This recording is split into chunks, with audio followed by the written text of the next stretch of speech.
سے پہلے میں جس چیز کا رزلٹ پیش کرنے لگا ہوں وہ ہے شعبہ حفظ حدیث. شعبہ حفظ حدیث کے جو طلباء الحمدللہ انہوں نے پوزیشن حاصل کی ہے ان کو انعامات دینے کے لیے میں استاذ العلماء حضرت الشیخ ضیاء الحق بھٹی صاحب سے گزارش کروں گا کہ وہ طلباء کو ان کے انعامات دیں. اس کلاس میں پہلی پوزیشن حاصل کرنے والے ہیں انضمام الحق بن شیخ عبدالحق. انضمام الحق بن شیخ عبدالحق. محمد عمران بن محمد عیسیٰ انہوں نے اپنی کلاس میں دوسری پوزیشن حاصل کی ہے شعبہ حفظ حدیث میں، اور اسی طرح اسی کلاس میں تیسری پوزیشن حاصل کرنے والے ہیں امیر حمزہ بن محمد خلیل. امیر حمزہ بن خلیل. اسی طرح دوسرا جو ہمارا شعبہ ہے شعبہ ادویہ مسنونہ. شعبہ ادویہ مسنونہ کا رزلٹ آپ کے سامنے پیش کرنے لگا ہوں.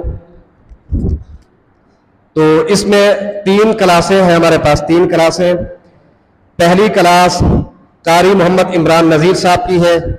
قاری محمد عمران نذیر صاحب کی کلاس میں پہلی پوزیشن حاصل کرنے والے طالب علم کا نام عثمان احمد بن عبد القادر. عثمان احمد بن عبد القادر انہوں نے پہلی پوزیشن حاصل کی ہے. دوسری پوزیشن حاصل کرنے والے ہیں محمد اکبر بن محمد سرور. محمد اکبر بن محمد سرور. اسی طرح اسی کلاس کی تیسری پوزیشن محمد اصغر بن محمد سرور نے حاصل کی ہے. محمد اصغر بن محمد سرور. اس شعبے کی ہماری جو دوسری کلاس ہے وہ قاری عبدالواحد توحیدی صاحب کی ہے. اس کلاس میں پہلی پوزیشن حاصل کرنے والے طالب علم محمد زید بن محمود. محمد زید بن محمود. اور اسی کلاس کی دوسری پوزیشن حاصل کرنے والے شان بن بہران. شان بن بہران. اور تیسری پوزیشن حاصل کرنے والے طالب علم ہیں نعمت اللہ بن ہارون. نعمت اللہ بن ہارون.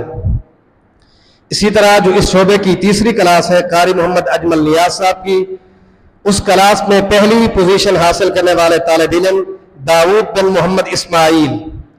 داؤد بن محمد اسماعیل. اور دوسری پوزیشن حاصل کرنے والے ہیں فراد بن ابراہیم. فراد بن ابراہیم.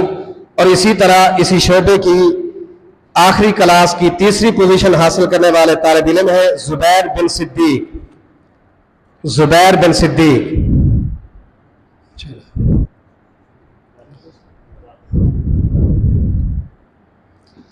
شعبہ تحفیظ القرآن کی